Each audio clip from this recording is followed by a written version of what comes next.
బస్సులో కూర్చొని ఒక ఎరో ఉల్లిగడ్డ ఒలుస్తున్నట్టుగా, సరే ఖాళీ కూర్చున్నా, ఎందుకు ఈ టైం అంతా వేస్ట్ చేయాలని చేసుకున్నారేమో.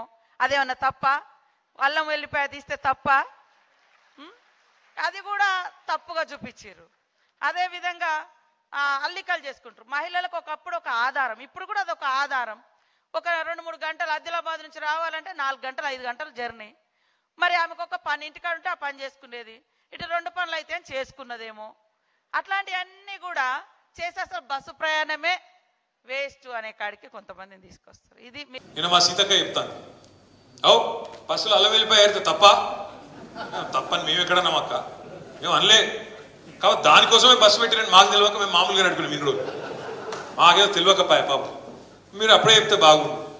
బస్సుల కుట్లు అల్లికెళ్ళితే తప్ప, మేము తప్పని మేమెందుకంటాం అక్క? ఎక్కువ పెట్టు బస్సులు, తన్నుకుంటాను మంచిగా లేదు, పెట్టు మనిషికో బస్సు పెట్టు. మేమెందుకు అంటాం?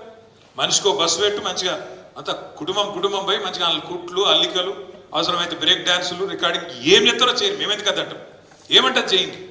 కానీ ఇట్లా ఈ రకంగా బస్సులలో కొట్టుకునే పరిస్థితి ఎప్పుడైనా ఉన్నారా? కేసీఆర్ ఉన్నప్పుడు సీట్ల కోసం కొట్టుకున్నాడు, సిగలు పట్టుకున్నాడు, గుద్దుకున్నాడు, ఎన్నెన్ని చూస్తున్నాం కొత్త బస్సు అన్నారు. ఇవాళ బస్సు పరిస్థితి ఎట్లుందో మీరే చూస్తున్నారు. ఆఖరికి ఆర్టీసీ కార్మికులు, డ్రైవర్లు, కండక్టర్లు వాళ్ళని ఎత్తిపట్టుకునే పరిస్థితి వచ్చింది. ఇక్కడ వాళ్ళ సీట్లకి వెళ్ళి నువ్వు కూడా కూర్చుంటారు. ఇవ్వాలని ఈ పరిస్థితి బస్సు. అట్లా మహిళలకు కూడా ఇలా వ్యవహారం అర్థమైంది. ఇక ముసలోళ్ళని మోసం చేసారు.